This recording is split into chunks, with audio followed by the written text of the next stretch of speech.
All right, so who's running Java 21 in production, or Java 22? Don't be shy. Okay, so I see just a handful of hands and not that many, which makes me a bit sorry. Okay, but with Java 21, what we have received is virtual threads as a standard feature, right? And everyone has been advertising, yeah, go for the virtual threads, they're great. I mean, you will benefit a lot. They will improve how your application works and so on. And this is the demo they are showing us, right? So what I have here is I have like a simple program that will start with creating some threads, right? I'll try to create 1,000 threads. So let's give it a start and let's see how it works. Come on. And yes, so as you can see, it took this program to run for more or less 5 seconds. And why? Because I'll be working here for 5 seconds, right, for 1,000 threads. But then when I go here for like, oopsies, 10,000 threads and I try to rerun the very same program, apparently it doesn't work, right? So it reaches this 5,000 milestone and then it goes and says unable to create native thread, and it's because process resource limits reached, right? So we are out of luck here, but then everyone tells you in these demos, myself included, that when you create this thread, just stop creating good old platform thread, only go for a virtual thread like this, right? And then when you need to create them, you can go not just for 10,000, but you can easily reach hopefully 1 million of them, right? So let's try to rerun this, this demo now. And yes, we've created 1 million virtual threads. Let's see how long it takes. And it took just, like 8 seconds, it seems, more or less, right? 8 seconds. So this overhead of creating and switching between these virtual threads took like 3 seconds, because 5 seconds is how we expected this to work. However, what they don't show you usually in those demos is that, and it's a hint for you, it's emulate work for, right? So I'm not really working, I'm emulating that I'm working on something. And when we go and follow when it's used, you see, actually I'm using just a sleep, right? And sleep is something you shouldn't be using in production code, I would say. 9 times of 10, when you have sleep in your production code, it means something went wrong and a kitten is killed somewhere. So don't do that, please. And things start to change if apparently instead of going for just sleeping, you go for actual hard work like this. You see here, I'm just taking some math, like 2 random numbers, like dividing or calculating modulo of them, right? And then when we start such a program, apparently, we've created this 1 million virtual threads, but I mean, I didn't do the math, but we would need to check how long this program runs. And I'm pretty sure it might not end up before the end of this talk, right? So let me stop it here. And this is the first way you can butcher or misuse virtual threads, my friends. So welcome to this session, Butcher Virtual Threads like a pro. We'll be doing more nasty things with virtual threads today. Let's say outside of like canonical demos, sort of this approach. Briefly about myself, my name is Piotr Przybył. This is how you can find me in social media, should you follow me in social media. I work as developer advocate for Elastic, AI search company and whatnot. And I'm also Java champion, test containers community champion, and so on and so forth. When I have time, I also write something on my personal blog page called softwaregarden.dev. And the question is, who are you? So we already know, I mean, that not that many people, unfortunately, are running Java 21. Who's running Java 17? That's even better. 11? Oh, I love the trend. There's way more 17 people than 11. Okay, someone has to ask this question. 8? Don't be shy. Okay, for 7, you can just blink. Cool. So we know each other. A little warning, my friends. So first, this session is not Threads 101 or introduction to threading in Java in general. It's not even going to be introduction to virtual threads, right? So if you're expecting that you will learn something like without knowing anything about threads, this might be the case, but it might be harder for you. Second thing, some things I'll be showing today, like structured concurrency or scope values, are still in preview, right? These are preview features. And even for virtual threads, we expect more changes to happen. So if you're watching this for YouTube, on YouTube perhaps, then don't forget to hit the subscribe, right? But also remember that this talk describes this current state of affairs, and things might change in Java with new releases, right?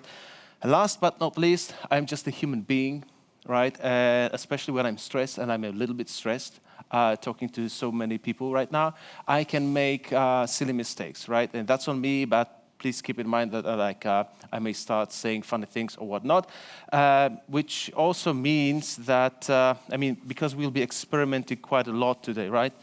So let's just have this proper scientific mindset for experiments, basic health and safety, and let's go with this.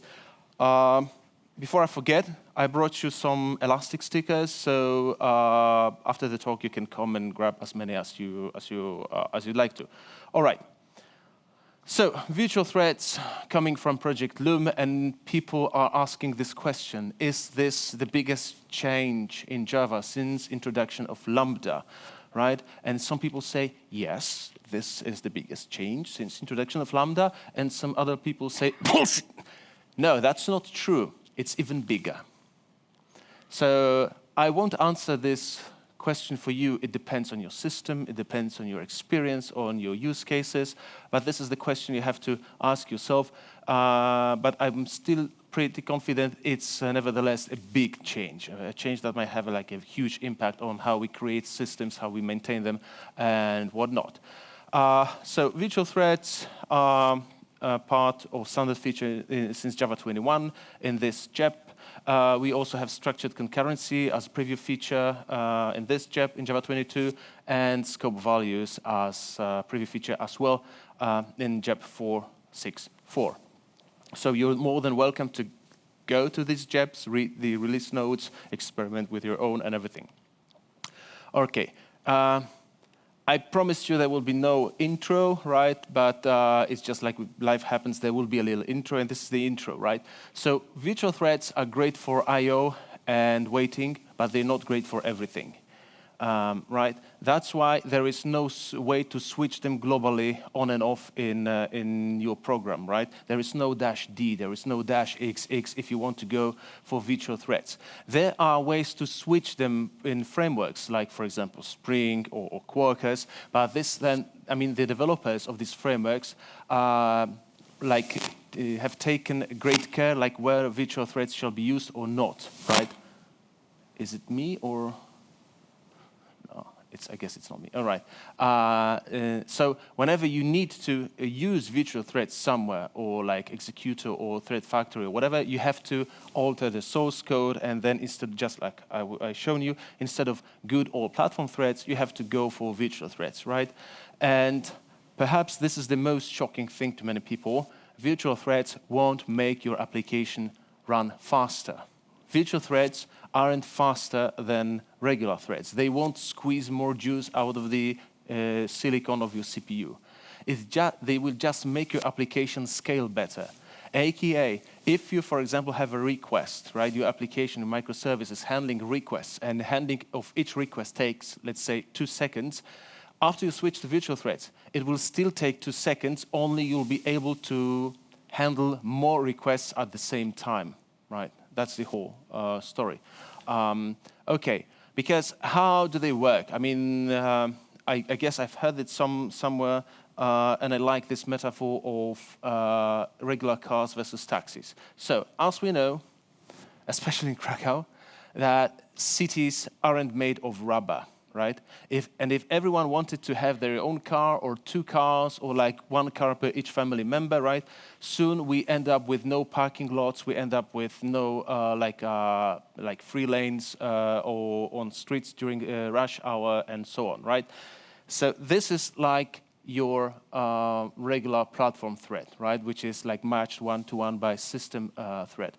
Basically, if you let's say you come to this conference in your car, right, or with your car. Then when you're here in this room, your car is out there, right? Nobody else can use it, and it's blocking parking lot, which means in a way, it's a waste of the resource. Whereas if we take taxis or like car sharing or Uber or whatever, you came here by car with the same velocity or the same speed, I hope, without violating any regulations, right? And then, I mean, you enter this room and you release the underlying resource, right? And now the resource, the taxi driver, right, or someone using the car from these car sharing companies can use this resource as you are sitting here. And now, if you are a virtual thread, aka the passenger of the car, right, you unmounted the platform thread that took you here. The platform thread can now carry the other virtual threads, right?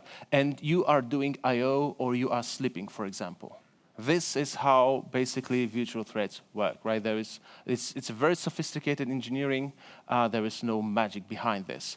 So what not to do with virtual threads, because as I told you, they are not great for everything. So we shouldn't reuse virtual threads because they are so quick to create and so lightweight. They, for example, exist in a user space and they have like they initially occupy like 300-400 bytes, right?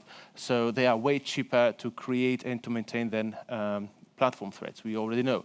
Therefore, we also shouldn't be using them.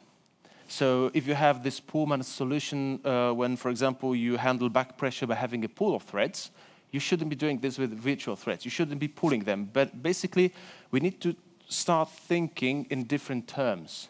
Whenever you have a task, computational task, in your system, and you're switching for virtual thread, for each task you granted a new virtual thread. And that's it. And one last thing, you shouldn't be, or we shouldn't be pinning virtual threads. And what does it mean to pin a virtual thread?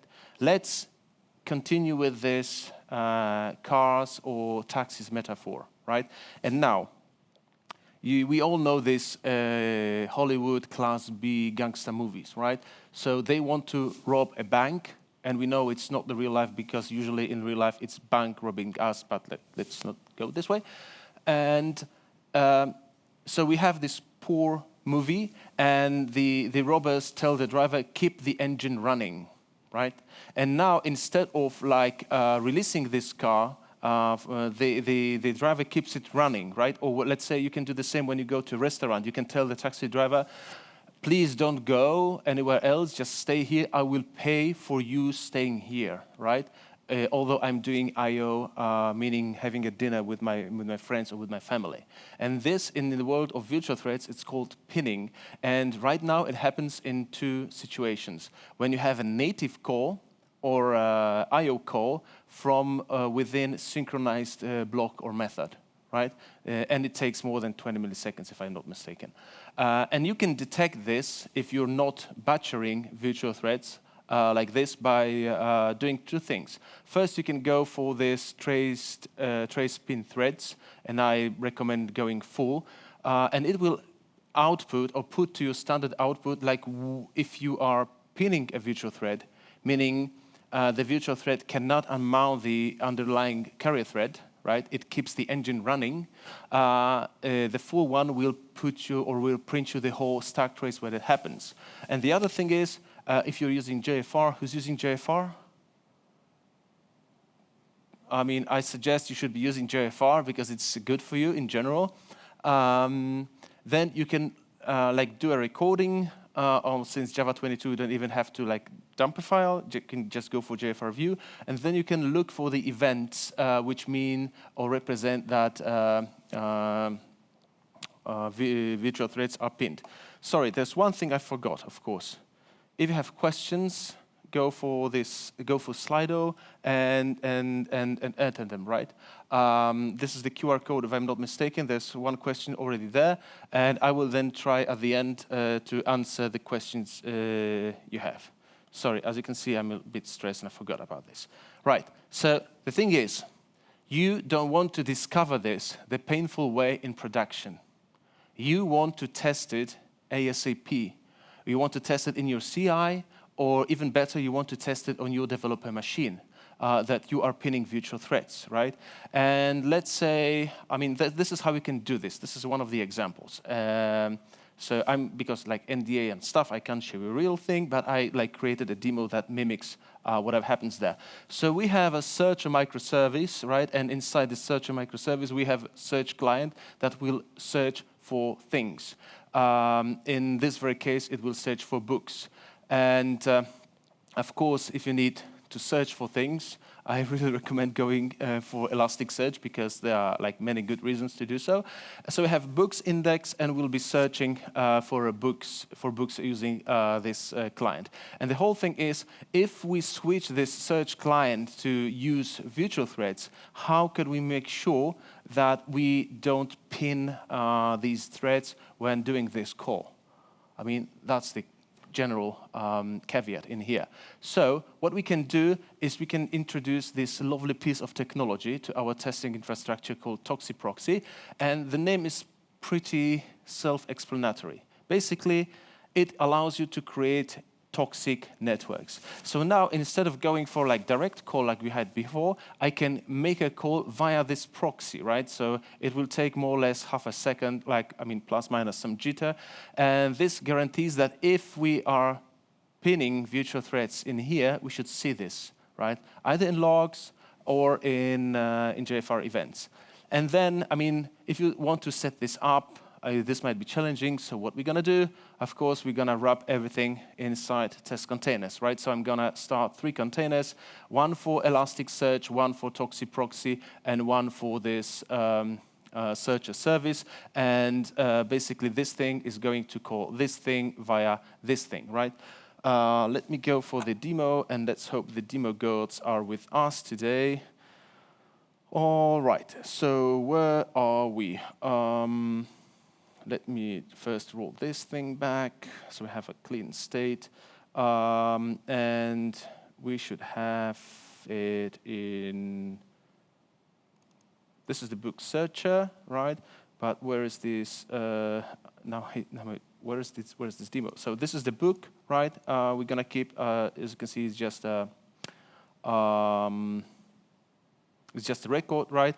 And this is the book searcher. So what I'm doing here, I'm going to create a REST high-level client for Elasticsearch. Many of you might be using this, right? And I create this, and I create a query, and then I just print it like the attempt. How many attempts did I make, right? And I should have a test for this, if I'm not mistaken, in here, right? Is it open now? Yes. First, it would be nice or prudent to enable this test, right? And then the second thing I should be doing is, let me just go here real quick. We should go and, maybe I have this in README. I have to like skip tests and execute this. Why should I be skipping tests? I'll get that in a moment. Yes, because how it works in this, it's not even a proper integration test. I'm kind of like testing my deployment model. So what I'm doing here is I have to create this artifact, put this into a test container, and then run tests like against the artifact I'm about to release. Say deploy to my Kubernetes or whatever, right? Or put into in my Docker images, whatnot. That's why I have to first create this artifact, and that's why I'm skipping the test, because I'm gonna test it in my like in a later stage of my pipeline. So this is it, right? And now let's try to run this test and see if it works. So should not pin. Let's run this test.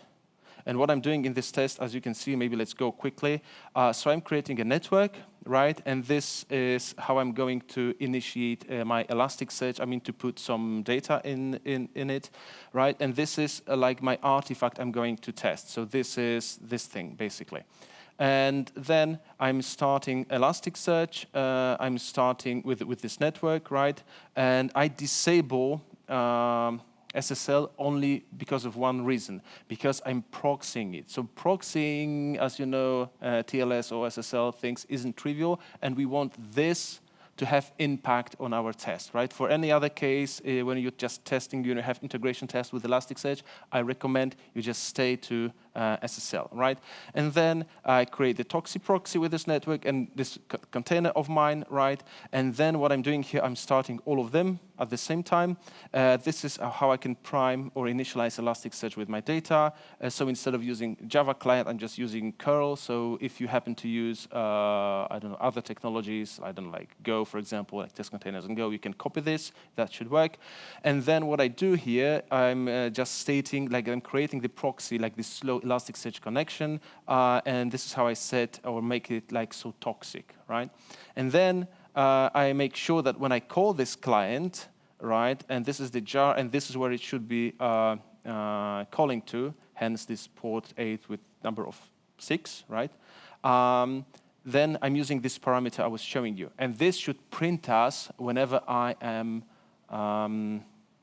pinning virtual threads, right, with the stack trace. Of course, I expect the exit code to be 0, and I expect that the output doesn't have onPinned. Unfortunately, this test didn't pass. Why didn't it pass? Because of this, right? So apparently it breaks here on this. So maybe what we can do is like, and this is why I love test containers. You can just redo this on your machine. So this is like CI approach, right? But you can like rerun the tests on your machine, and let's see now how the output will look like. Come on. Is it running? Yes, it's running. Very good. Come on. And we have this Slido, but if you think you have like a nice question that would be better answered like in near real time, please go for it, right? So just wave or shout or whatever. And let me go for this thing, right? So let's go and debug what's inside in here. So result get standard output, evaluate, and now let's view this. And this is the output of this program. And as you can see, this is like created and something, but it tells us here when we scroll and scroll, this is, you see, because this onPinned happened, right? And it tells us if we scroll, sorry, maybe I'm missing this, or maybe, yes, it's here. Let me see if I can make this bigger, right? See, it even tells me where in my code I am pinning this virtual thread, aka telling it, keep the engine running, I will pay for this, right? Maybe you don't want to do this. So we have to go for book searcher line 54, it seems. So let me stop this. Let's go for book searcher line 54. And as you can see, I'm just searching using this REST high-level client inside synchronized method, right? And for now, this is pinning virtual threads. In the future releases, this limitation might be lifted, right? But for now, it is what it is. I mean, I would still say it's better to have virtual threads pinning in synchronized blocks instead of having them a few years later, right? So now we can do two things. First thing is we can go for this, like we can remove this synchronized because maybe it was a mistake. And if it wasn't a mistake, then we have to go for, like, for example, like a reentrant log or whatever, like just synchronized without using synchronized. That's one approach. Or the other approach is that we can go, for example, like, how shall I put it mildly? Maybe instead of going with this high-level REST client, let's try the other thing. Let's try to go with modern Elasticsearch client. So see, it's still synchronized, but now I'm using Elasticsearch client, this thing, right? Because this thing, I mean, you see I have this deprecation here. It's deprecated. So if you're using REST high-level client, maybe it's high time to stop using it. And instead go for Elasticsearch client, like the modern one, right? The one that's not deprecated. And as you could have seen, I will attempt to use it from within synchronized block. So now, let's do the following. I made the change to the code. Hopefully the virtual threads won't be pinned now. We shall see. I'm recreating my container. And now let's run the test again. And we shall see what happens now. Come on. Yes, the container has started, as you can see, in just 7 seconds. So if they tell you integration tests take ages, this might not be like so much true. Anyway, the test has passed, meaning that we are not pinning virtual threads, right? And this is the case. So either you use underlying technology that even if it's synchronized here, I mean, the whole explanation for this is this client is written so well, the modern one, that it has its own thread of pools like under the hood. That's why it's not using virtual threads, the ones that you call them, even if you go for synchronous search, right? But it's using its own thread pool, so it won't pin your thread. Or if you can't go for like modern technology like this, and you stuck with something that is not so nice, right? Or it's already deprecated, then you have to remove this synchronize and replace it with some other synchronization model or mechanism, right? This is basically how how we should avoid pinning virtual threads. If you'd like to do this like in your own, you can. You're more than welcome to go and do that. I mean, follow the article on my personal blog page. There's just one more thing I wanted to show you. Maybe we won't run this. You can do the same using this library. It's still like incubating, but it's called, what is it called? From Gunnar Molling, and it's called JFR Unit. So you can test in your unit tests or JUnit tests for JFR events. So basically, I have the same story, only I'm just using good old HTTP like server, and this is kind of like in this process, right? And then I will be making like a set of, like a bunch of HTTP requests this way or another. And what matters is when you try to test JFR events, you just say enable event. And this is the event that gets emitted if you're pinning virtual threads, right? jdk.virtualThread pinned, and then I'm running or the code. I expect it to be not pinning virtual threads, right? This here, and then I await the events, and then I make sure that these events I can find any, aka this list of these events is empty, right? So this is another approach. You can test it. This is nice if you can like go for like proper integration tests. If you can, if the best thing you can do is just do some switches and run your application as a whole because it's, for example, a legacy one or something, right? Then this approach might be easier for you. Okay. How many lights are here in this room? 4 or 5? Some people are laughing. Some other people are in Star Trek fans. Anyway, it's this, right? So there are, when we enter the realm of quantum physics, when you start observing the system suddenly seems to behave in a different way, right? So when you look away, it's behaving one way, but when you take a look, it starts to behave in a different way. And again, I have an article for this, like don't look at virtual threads, but let me run this experiment real quick with you, and it should be here. So,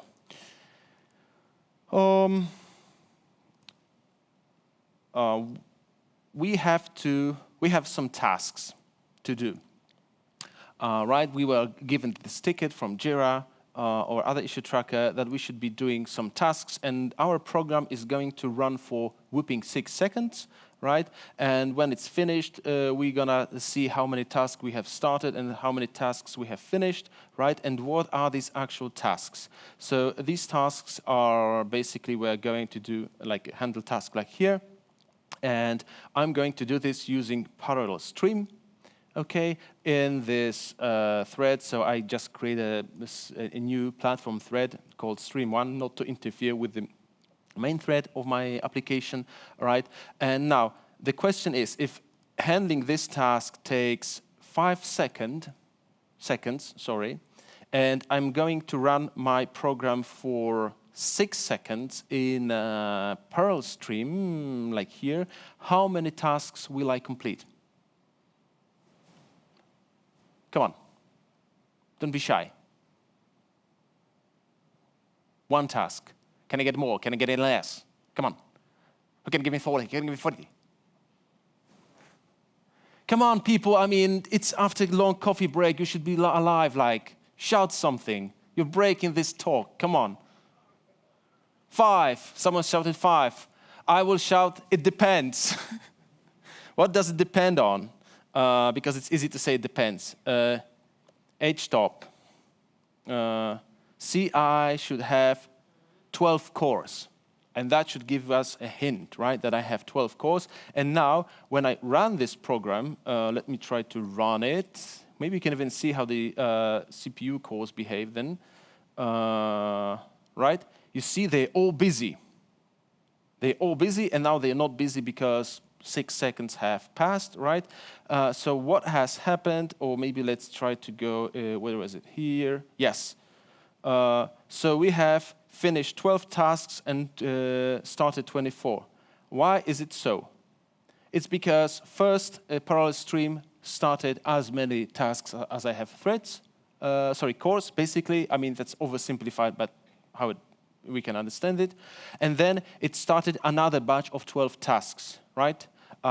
Yes, so this is how it works, and we see which tasks have been finished. So it's not like always the same, but it's like 7, you can see 90, and so the story goes. So then your boss tells you, very nice, I want to double this, right? And I already kind of like spoiled this, but what you can do then is you can go here, right? And you can say, yeah, all right, then I will go for another parallel stream.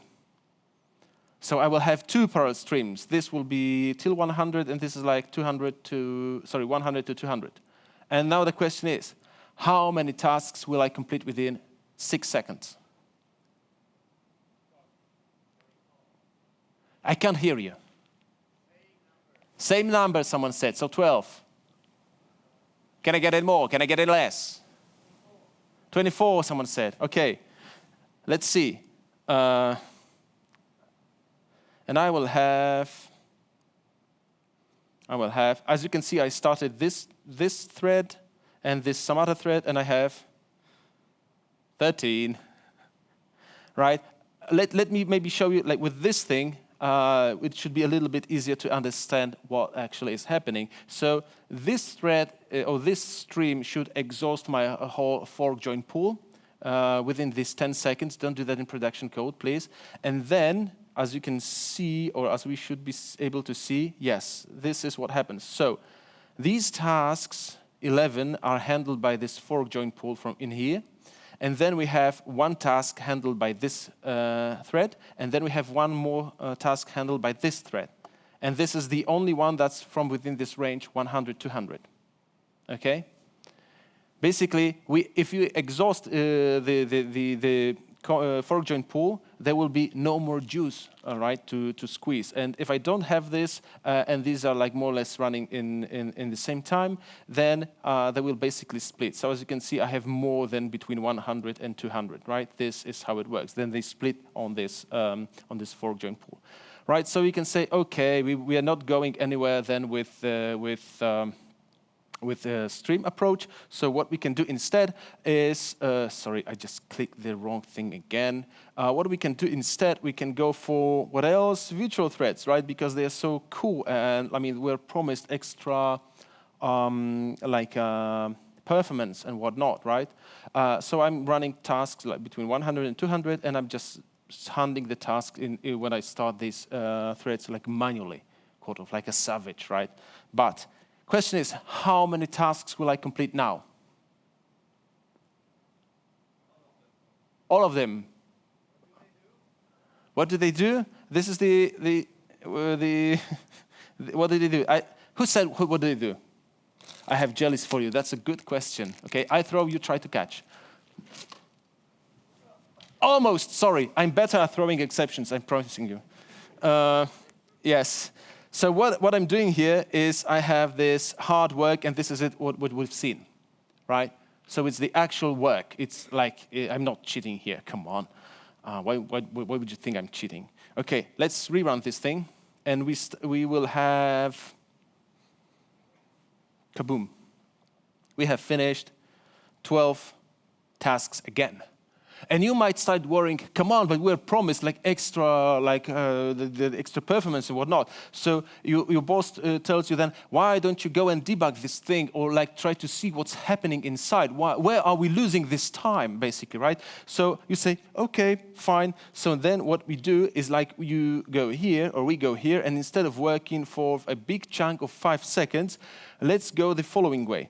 We will run 5 chunks per 1 second, and we have this debug 1, debug 2, you know how the story goes, right? The Pullman's debugging, basically. And what this report is doing is just adding some like log statements on fine level. It's only when I have created this logger using Java logging, now I need to enable this fine logger, right? So the question is, how many tasks will I finish now? Someone said what? Someone said less. Someone said more. All of them, someone said. The answer is, I don't know exactly, but I think the less one is the best. Who said less? Okay, I throw again. Okay, you try to catch. Yes, this time it was like on the spot. Okay, yes, less. 3 is less than 12. Can we agree? Yeah. And the worst thing is, where are my fine statements? They don't seem to be here, right? And they're not here because by default the console appender is not appending the fine logs. So let me rerun it now with fine logs, and maybe we'll see what happens. What happens is,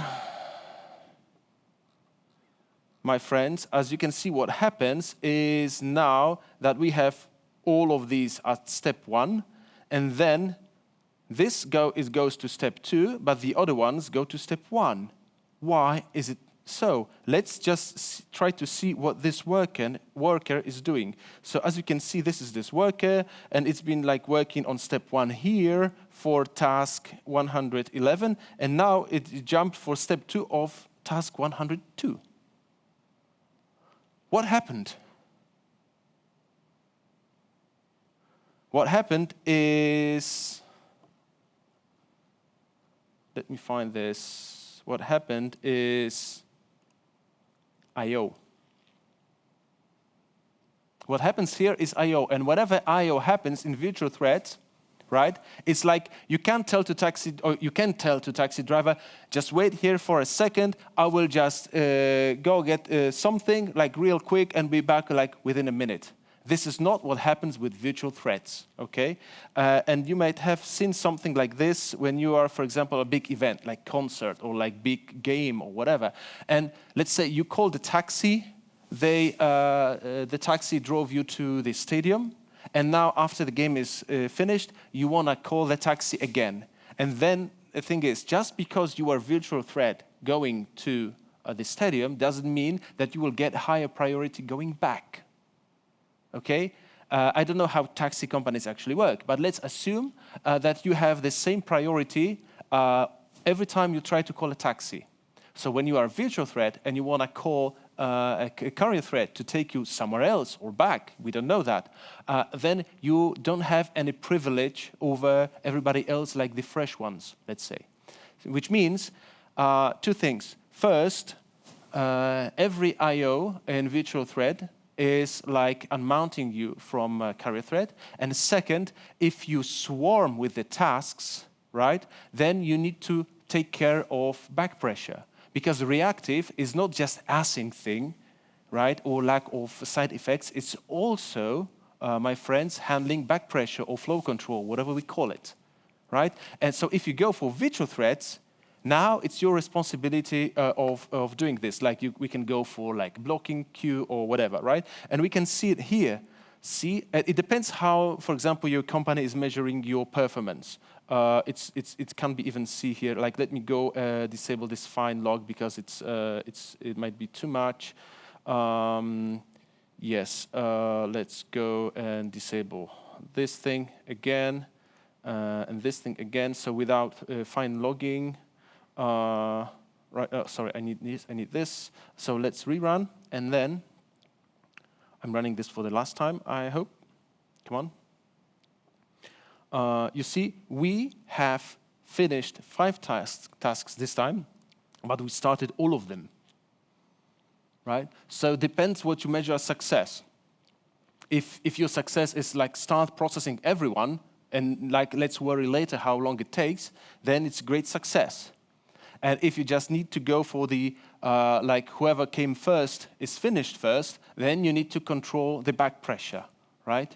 You cannot swarm your system with tasks. Okay, that was that. So another thing, structured concurrency. It's going to be better idiom for async code in Java. Like JavaScript friends have something like this. We don't have so far. And it should help us to eliminate thread leaks and cancellation delays. And for now, it's not replacing interruption with cancellation. I mean, interruption stays for now. How we'll see, how it will be in the future, we shall see. And this is how I made it look like. But let me show you that in actual code. Sorry. Now the question is, who is the fan of Star Wars? Raise your hand. Very nice. No Star Wars today. We'll stay to Star Trek. But that will be the next demo. Sorry, I messed with the demos. So in this demo, what we have is something like this. I've heard you, Jamie. Yes, so it's something like this. We have something like, sorry, am I showing structured concurrency? Yes. Okay, cool. So we have this sequential scoreboard. So there's a scoreboard, and you want to show that the score of like participants. So Joe has 100, for example, Susan has 100, and whatnot, right? And this whole process takes 2 seconds now. Why? Because in sequential scoreboard, what we're doing is we first call the name service, and then we call score service, and then we combine the results. So 1 second, and after that another second, and then that gives us more or less 2 seconds, right? So we can, of course, go for completable futures, or if the time pressure is high, we can go directly for structured concurrency. And now how it works like this. We create structured task scope being shut down on failure, right? So if one of them fails, it notifies the other one. There is no point in waiting. So I create like subtasks, right? I can divide what I have to do into subtasks. And this happens async, right? And then I'm like switching back to synchronous gears. Let me put it that way. It's like a waiting point. And yes, it takes 1 second because this is 1 second, this is 1 second, and they happen at the same time, right? And it's like 1 second. Like the thing is, what will happen if this thing breaks after 1 second? Then the whole algorithm takes still 1 second, right? Because like it happened after, let's say, the network call or whatever. So the benefit of structured concurrency is that you can go and if it breaks immediately, then see the whole thing. Oopsies, what have I done? Sorry. The whole thing, like this get names notified the other task immediately, like there is no point in waiting, the party's over, just finish your beer and go home. Right? So this is the nice benefit of structured concurrency, because with completable futures, they would need to subscribe to each other and notify each other. Hey, I failed, so I'm notifying you, right? And so on. And this is cancellation in structured concurrency. I don't have to do this. This is happening automatically, right? Because I am using this. So this guy failed immediately, so it immediately notified this guy. Therefore, they both reached this join and were able to like throw an exception in here and so on, right? Cool. The thing is, how to make this work properly. Let's say I have this get scores, and instead I have this sneaky sleep, and see it's sleep, right? And it has this interrupted exception. Let's say instead of this, I will go for this hard work again, this hard CPU work. And then if I run this thing, it takes 1 second again. Why does it take 1 second? Because this guy does not observe interruptions, right? So I have to introduce this thing. Hey, if like in a loop, if I'm interrupted, I will just kaboom. This is not the best way of handling interruptions, but it still is like handling it. And now I'm back to like almost like instant stop, right? So the moral is that we also have this shutdown on success. I mean, if I have 2 calls, if one of them succeeds, meaning no exception, I'm also considered like to have a success, right? Don't forget join or join until, but you will get like a message from the compiler, so don't worry. And make sure that the subtasks are interruptible. If they are not interruptible, the whole task cannot be canceled, right? So please remember about this. And scope values, these are one-way immutable thread locals, one could say. Let's go for this. Who has ever been analyzing this ticket for like 2 weeks or 3 weeks or something like this? And you have this ticket in Jira and it says customer A, they logged into, let's say, the bank account and suddenly they were shown statements or accounts of another customer. You don't have to just wave, just blink. Okay, but still people say yeah, I was, yeah. Chances are it's because the client ID has been stored in thread local and something happened, there was a kaboom, and the program didn't clear the thread local, right? So when this thread was given to handle another customer, it's so, oh, I have already that customer ID, so let me happily show you this, right? This is the issue. So maybe we can have immutable thread locals, because when you have like 1 million of virtual threads, maybe you don't want to have a thread local per each of them. And they should have bounded lifetime visible in code. Thus, we shall get simplified reasoning and improved performance, because immutable things usually perform better. Thread local doesn't change. And again, how does it look like, or how may it look like? I should have this in code. And yes, let's roll back everything. And this is where Star Trek fans should enjoy it. I didn't roll back properly. Come on, let me do this. Yes, and this is like, where do I have this? Scope values. Yes, like, let's forget about the yellow because it's like a preview feature, right? It's not a... So this is how it works. Just like I create a thread local, I can create scope value, and then, I mean, I chose integer, but you should have like a proper like record or enum or something, right?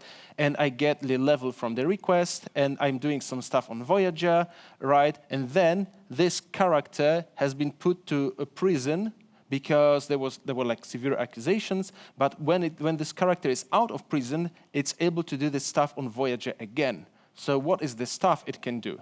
It can always turn lights on and off, right? Like no matter what's the clearance level. I mean, seems it was prison like from the beginning, so let me rerun this. But like, okay, this is nice. So at level 5, you're able to turn lights on and off, right? You have insufficient security level to block bridge controls, but you can locate where there are other crew members, like Commander Tuvok, right? So it's on deck 7. Now we are in jail in this like nested scope, right? And then I have this level for prisoner is 0, so I can only turn lights on and off because we are not KGB. We don't torture people with light, okay? Like I'm tortured right now. Forget it. And then it has insufficient level for anything else. But when this scope of being in prison ends, like in here, right, this run ends, then I have the same level again, like I had in here, right? And then when this block ends for this run, I will have like nothing assigned. And this is nice, right? I hope for you. And then, sorry, wrong. Which one was it then? I forget the... yes, if I go and I can spoil it one way. What I can do is instead of going something immutable, like I had here, integer, now I can have a atomic integer.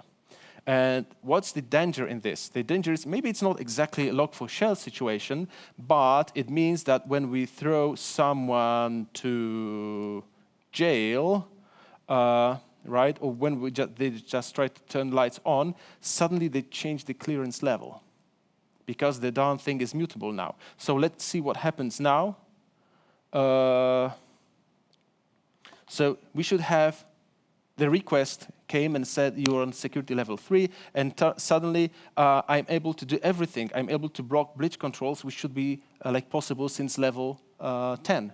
And as you can see, the whole thing, like even if I'm in prison, I can still do everything. It's because the darn thing is now mutable and someone smuggled this nasty line of code, right? So maybe we shouldn't be allowing this. Right, so scope values, they work nicely with structured concurrency, either with run or call, whatever, whether you're running or calling something. These wheres can be nested like Matryoshka doll style, as long as you don't mutate the darn thing. That's the lesson. The whole thing should be immutable, right, or unmodifiable. So how can we butcher virtual threads and their company? First, we can use virtual threads mainly for CPU-heavy tasks, right? Then we can swarm the tasks without any flow or control. We can ignore unmounting for I/O, even the tiniest I/O. We can pull, reuse, and mix virtual threads with synchronized and native. We can ignore interruptions, and we can mutate scope values. This is how you butcher virtual threads, and I hope you won't do this. Okay, because unless you want like job security, right? And then you do this to tell everybody else that virtual threads are meh, basically. Okay.